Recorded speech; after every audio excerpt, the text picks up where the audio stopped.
За өнөөдрийн хичээлээр ханаагүй нүүрс өстрөгчдийн нэг болох алкины талаар авч үзнэ.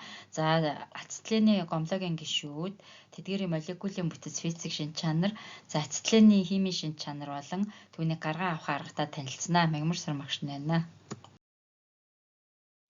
За алкинууд буюу ацетилены гомлогийн гишүүдийг энд харуулсан байна. За өөрөөр хэлбэл молекулынхаа найрлаганд нэг ширхэг гурван холбоо агуулсан нүүрс өстрөгчдийг алкинууд буюу ацетилены гомлогийн гишүүд гэж нэрлэдэг байна. За хамгийн ихний гишүүн нь 2CT тэгээ нэг гурван холбоотой тий. За үүнийг нэрлэхдээ бол этийн өөрөөр хэлбэл алкинуудыг энэ төгсгөлтэй нэрлэдэг байна. За энийг бас техникийн нэршил нь ацетилен гэж нэрлэх нь. За C2H2 гэсэн хураангуй томьёотой болж байна тий. За дараагийн ацетилены гомлогийн гишүүн нь 3CT. За нэг ширхэг хоёрсоо холбоотой байна тийм үү. За инхээр энэ маань пропин гэд энэ төгсгөл энэ гэсэн төгсгөлийг авч шүү. За дараагийнх нь болохоор 4CT тий. Тэгэхээр бутан маань 4CT байдаг. Тэгтэл энэ маань 300 холбоо ороод ирсэн учраас бүтийн 1 болж байна. За 1 гэдэг нь нэгдүгээр нүүрстрөгчийн атомоос 300 холбоо орж ирж байгааг зааж өгч байна. За дараагийнх нь энэ адилхан бүтийн боловч 2 дугаар нүүрстрөгчийн атомоос нь 300 холбоо ихэлсэн учраас бүтийн 2 болж таарж байна тий. За хураангуй томьёо нь C4H6 болж таарах нэ үүний. За дараагийнх нь 1 2 3 4 5 6CT гол хэлхээ нь 6CT байна тийм ээ. За тэгээд хажуугийн хэлхээндээ метил бүлэгтэй. За тэгвэл яаштай энэхүү нүүрс өстрөгчийг нэрлэхдээ за мөн ялгаагүй 300 холбоо нэгийг агуулсан учраас алкины төрлийн нүүрс өстрөгчд болж байна тий.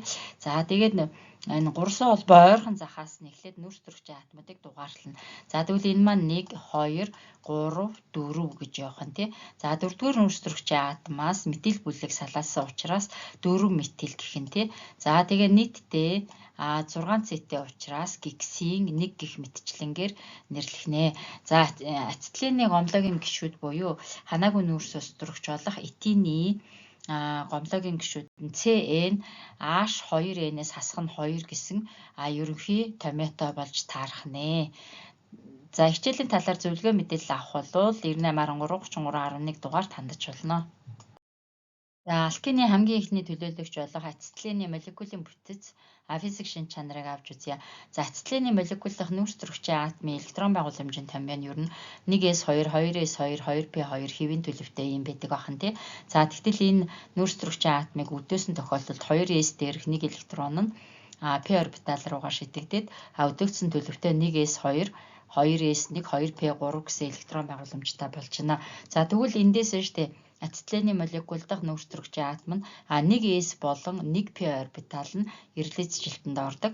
За өмнө нь штэ эрэлзэлжилт гэсэн хичээл байгаа тэрийг үзээгүй нөхөд үзэж болно шүү.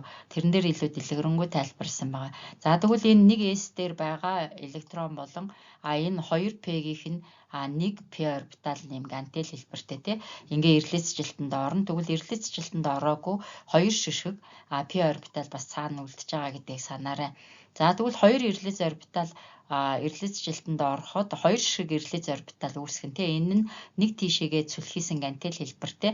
За энэ хоёр нь тэгээ орон зайд хоорондоо 180 градусын өнцгөр байрлаад энэ голдон нүүрс өстрөгчийн атом байгаа гэж бол ойлгох нэ. За тэгээд энэ хүү эрэлз орбиталуудаа нэг өстрөгчийн атом захт нь ингэж сууж өгдөг байна. За тэгвэл штэ энэ нүүрс өстрөгчийн атом тус бүрдээ sp2 эрэлзэлжилтэнд бол орсон байгаа тийм ээ. За тэгвэл энэ нэг нүүрс өстрөгчийн атом ацетилены молекул дахь энэ нэг нүүрс өстрөгчийн атом байна. За тэгвэл эдгээр нүүрс өстрөгчийн атом дээр эрэлзэлжилтэнд ороогүй тус бүр 2p орбитал үлдсэн гэсэн тийм ээ. За тэгвэл 1p орбитал нь энэ байна. За эдгээр нь тэгвэл орон зайд хоорондоо дээгүүрээ болон ингээд доогуура холбогдох нь. Өөрөөр хэлбэл p холбоог үүсгэнэ гэсэн үг. За p холбоо гэдэг маань холбогдож байгаа атомуудын төвийг дайрсан шулууны хоёр талд огтлолцож химийн холбоо үүсгэх нэ. Ингээд нэг ширхэг p холбоо үүсгэнэ. За тэгвэл энэхүү хавтгаатай перпендикуляр дахиад нэг p орбиталууд байгаа. За тэдгээр нь бас хоорондоо давхцаж дахин нэг p холбоог үүсгэнэ. За энэ дээр харуулсан байна те. За энэ шараар бол SP эрэлзээцжилтэнд орсон сигма холбоог бол харуулж байна энэ хооронд тий. За тэгтэл энэ цэнхэр нь нэг p холбоо эрэлзээцжилтэнд ороогүй p орбиталуудын одоо энэ нэг нүүрс төрөгчийн атом дээр байгаа p орбитал энэ нөгөө нэг нүүрс төрөгчийн атом дээр байгаа p орбиталууд ингээ хоёр талаараа давхцаад нэг p холбоог нь үүсгэсэн байна тий.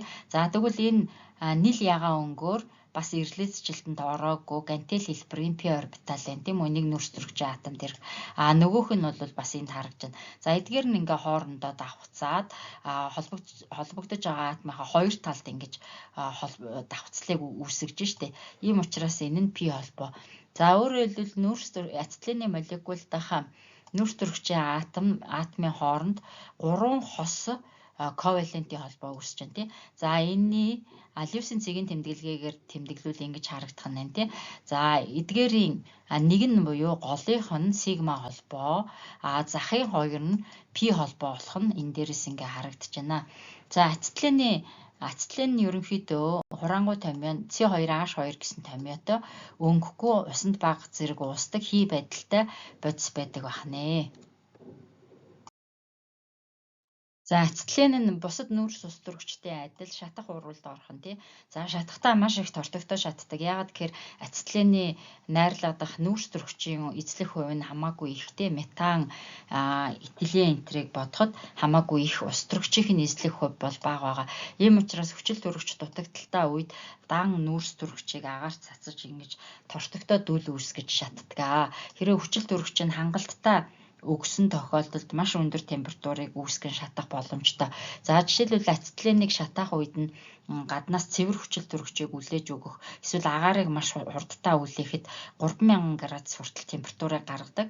За ийм учраас эхийн гагнуурт ашигладаг металлыг хайлуулах процессыг энэ ацетилений шатах урвалаар явуулж болдог бахнэ. За шаталтын үед мөн ялгаагүй CO2 болон ус үүснэ. За тэгээд хүчил төрөгчтэй шатаасан үед 3000 градус үүснэ гэдэг маань маш өндөр температур гэдгийг ойлгоорой.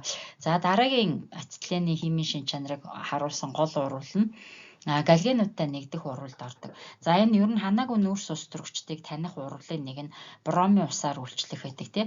За бромын молекул маань уусмал дотроо молекул хэлбэрээрээ буюу ийм улбар шар өнгөтэй байгаа тийм үү. За тэгтэл хамаагүй нүүрс ус төрөгч бол ацетилентэй урвалд орохоор 3 холбооны нэг нь тасраад CC-гийн хооронд 2 холбоо үлдэж байна тий.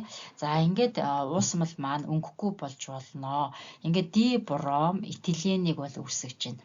За гэтэл энэ уусмалд хэрвээ бором хүрэлцээтэй байвал дибром этилен маань цаашаа дахин боромтой урвалд орно. За ингээд тетрабром этаныг үүсгэсэн болох нь харагдаж байна. За тэгвэл энэ дээр нь штэ ацетилений молекул SP эрэлзээцжилттэй байсан бол этиленийх SP2 эрэлзээцжилттэй байгаа тий. За тэгвэл этаных SP3 эрэлзээцжилттэй гээд ингээд нүүрс төрөгчийн атомын эрэлзээцжилтийн төлөв байдал бас өөрчлөгдөж байна. За ингээд галгентай нэгдэх буюу энэхүү урвал нь хамаагүй нүүрс ус төрөгчийг илрүүлэх чанарын урвалын нэг юм аа.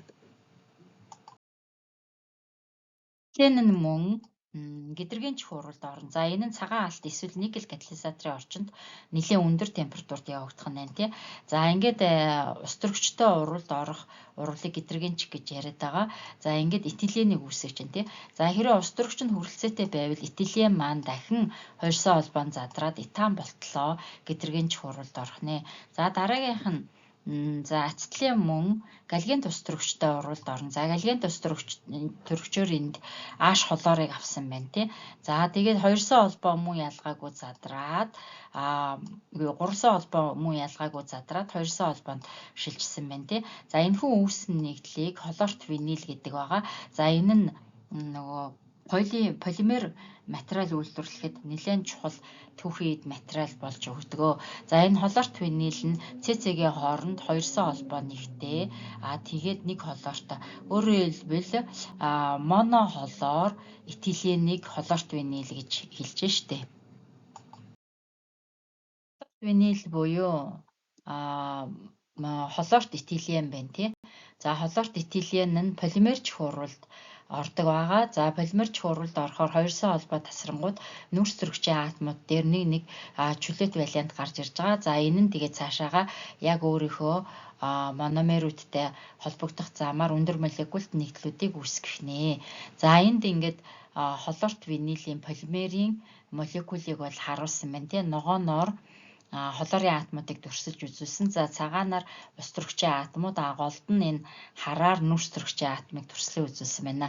За холоорт винилийг ийм олон өнгөтэйгээр бэлдэж техникт ашигладаг байна.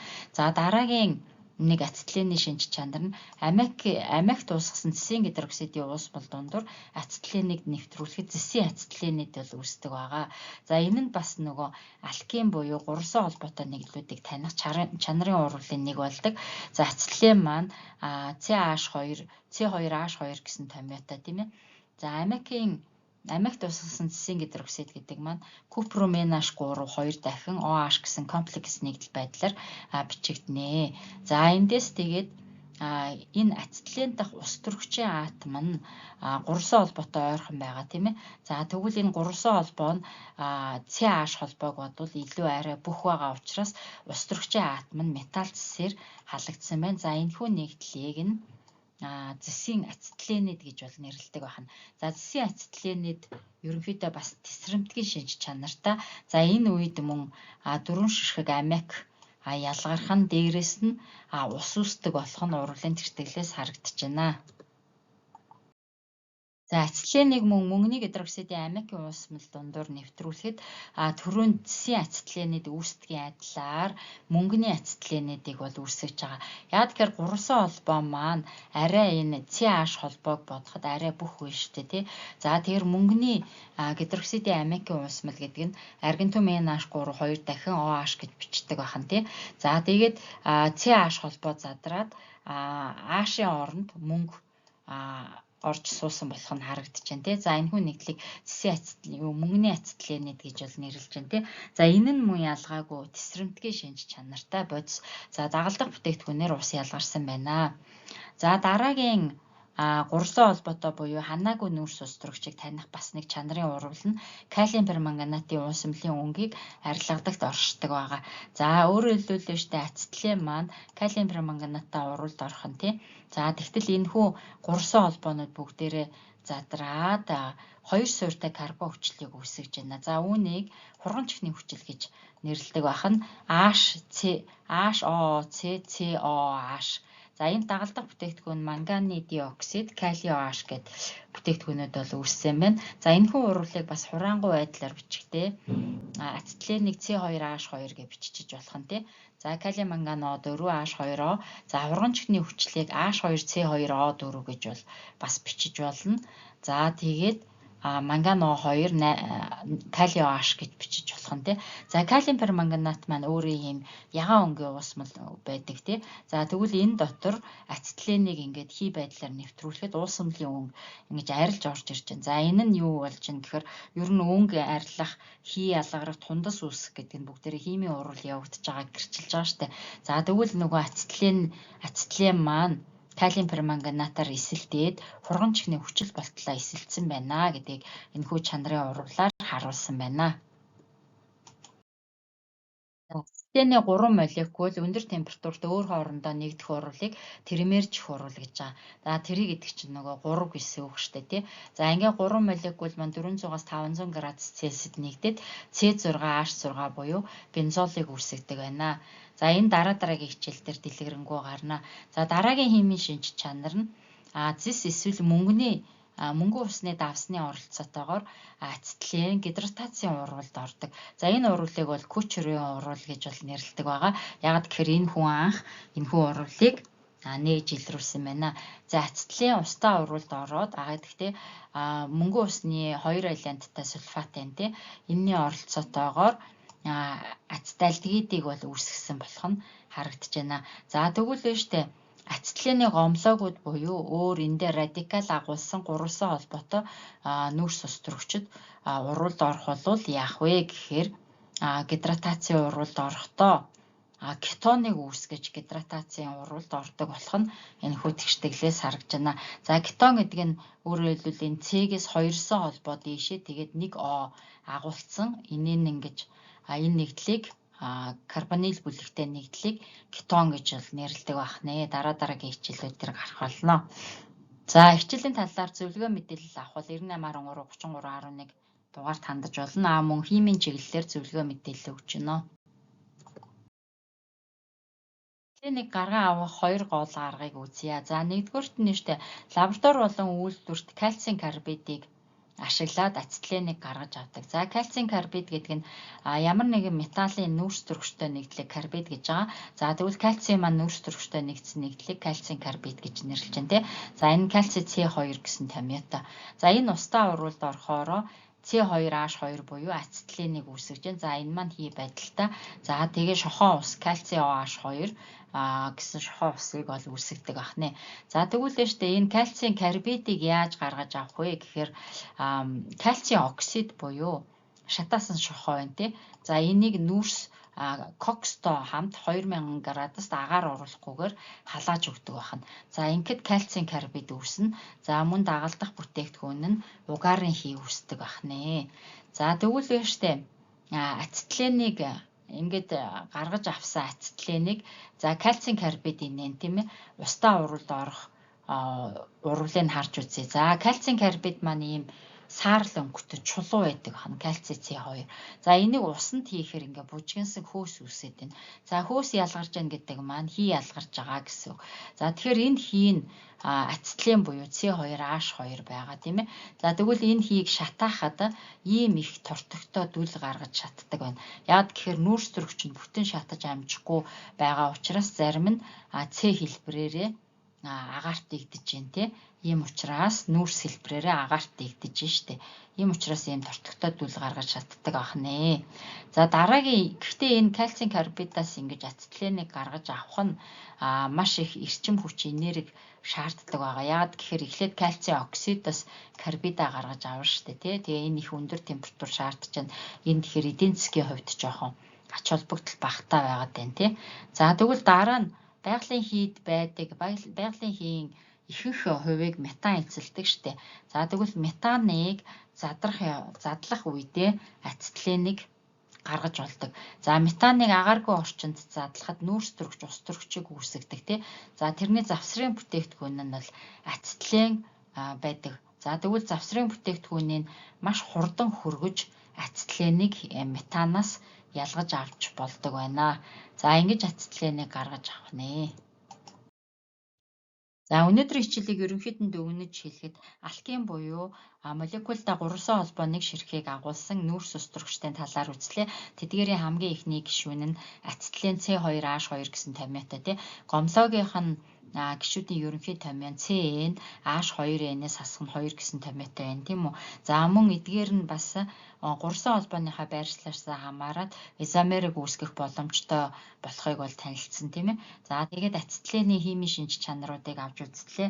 Ацетиленийг хэрхэн гаргаж авах уу гэдэг 2 аргатай танилцлаа. За ингээд энэхүү хичээлээ маш сайн тэмдэглэж бичээд нэмэлт зөвлөгөө мэдээлэл бодлого тасгал тэгээд нэмэлт химийн чиглэлээр зөвлөгөө авах бол 9813 3311 дугаараар холбогдож болно. Анхаарал хандуулсанд баярлалаа.